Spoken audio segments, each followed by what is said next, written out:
Good evening, everyone, and welcome to this special quarantine edition of Richland News. I'm Parker Clemens. People all over the world are still in quarantine due to the COVID-19 pandemic, and students of all ages are having to adapt to different ways of learning. Judith Onajegu has some insight into that.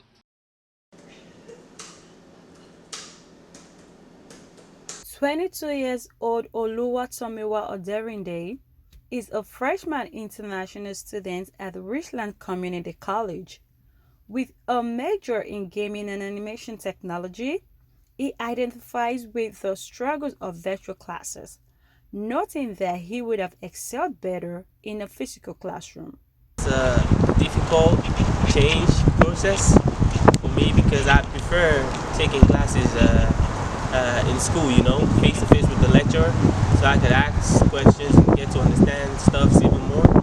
But at the same time, it's like it has to do with self-discipline, Students across the country are now having the spring semester they expected, as the threat of the coronavirus has led to difficulties in keeping up with assignment due dates in their virtual classrooms.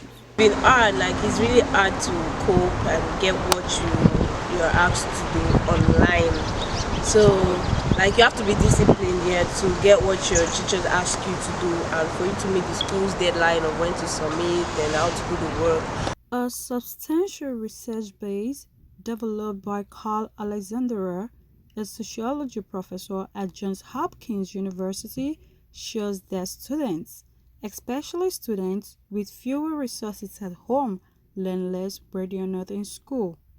Doesn't give you as much detail as you want to.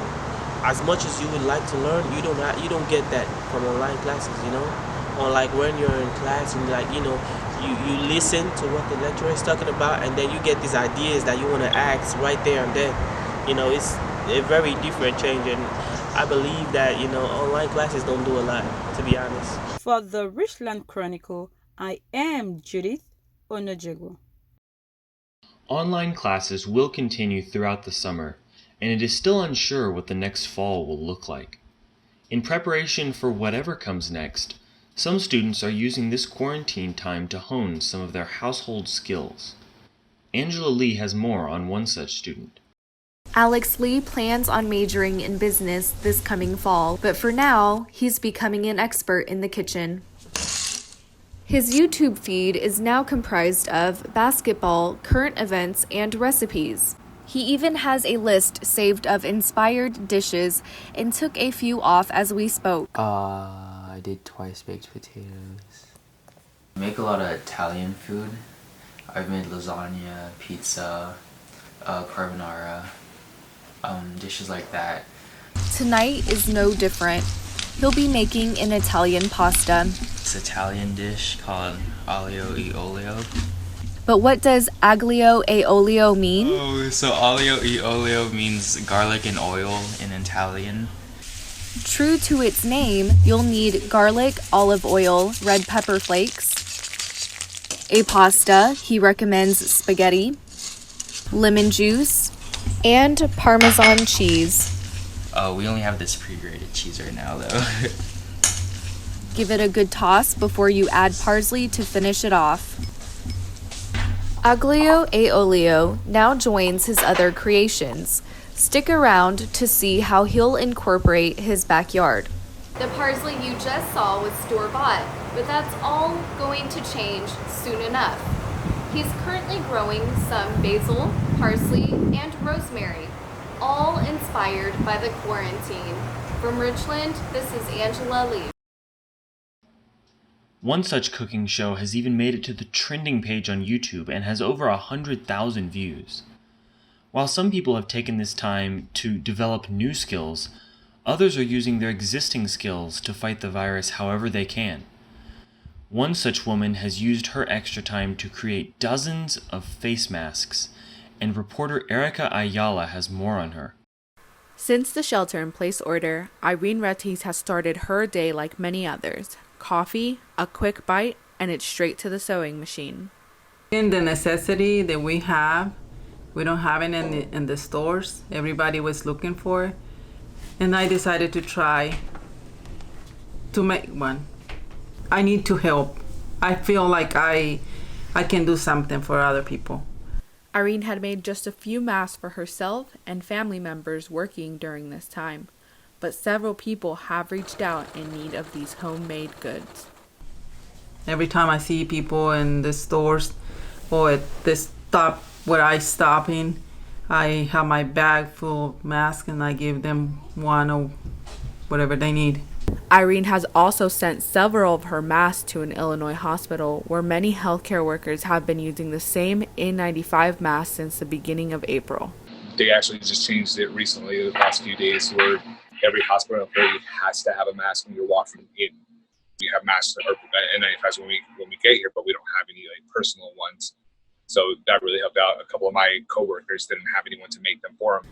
Although homemade masks like this are helpful, sewing skills and special fabric are not needed to make one. The use of a cotton bandana and a couple of rubber bands is sufficient enough to make a covering. The CDC recommends wearing a cloth covering in public spaces in order to help reduce the spread of the virus and reserve N95 masks to healthcare workers during this time.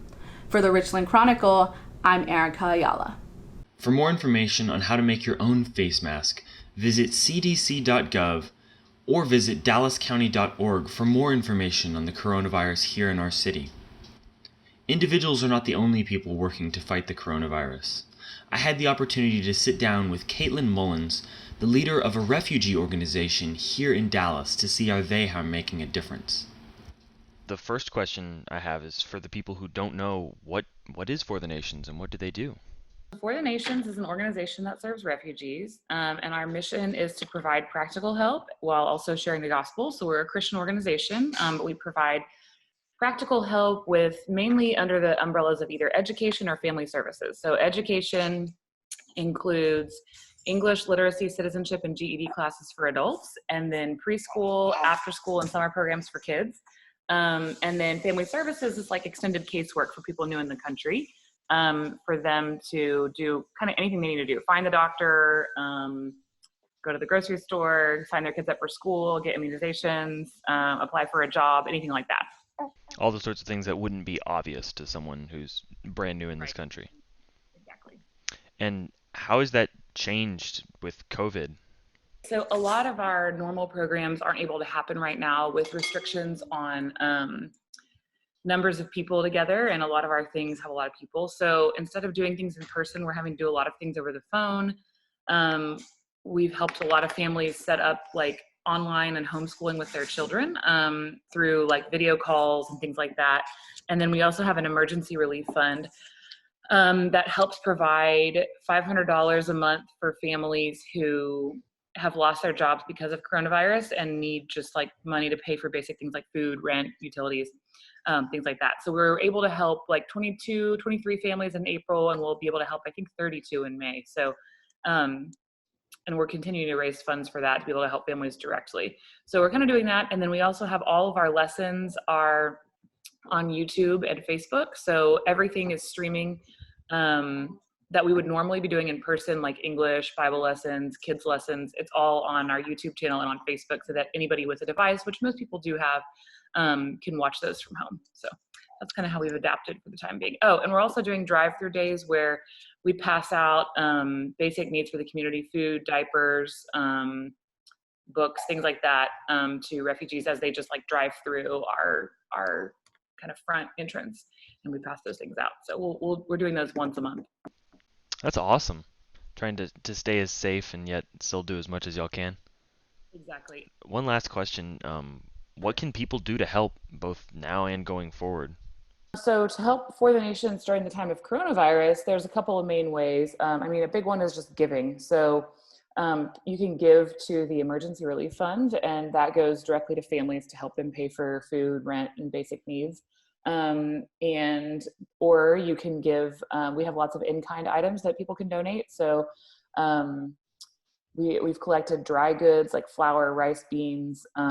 We have produce and chicken to give away, and we've collected either in-kind donations of books, specific ones that we're giving away and reading on our YouTube channel, where people can donate money for that.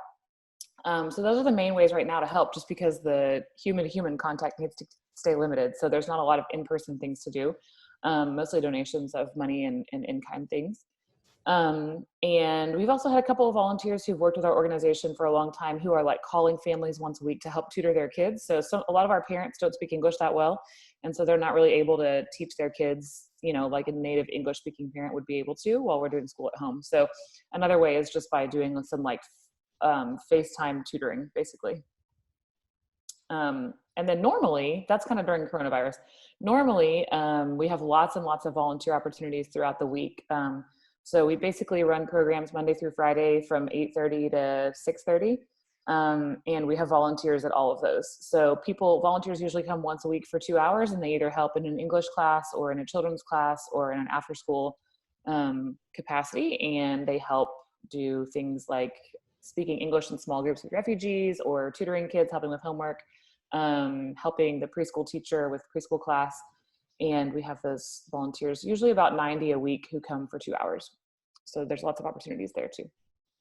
Awesome. Sounds great. I'm glad y'all are able to do so much still during this time.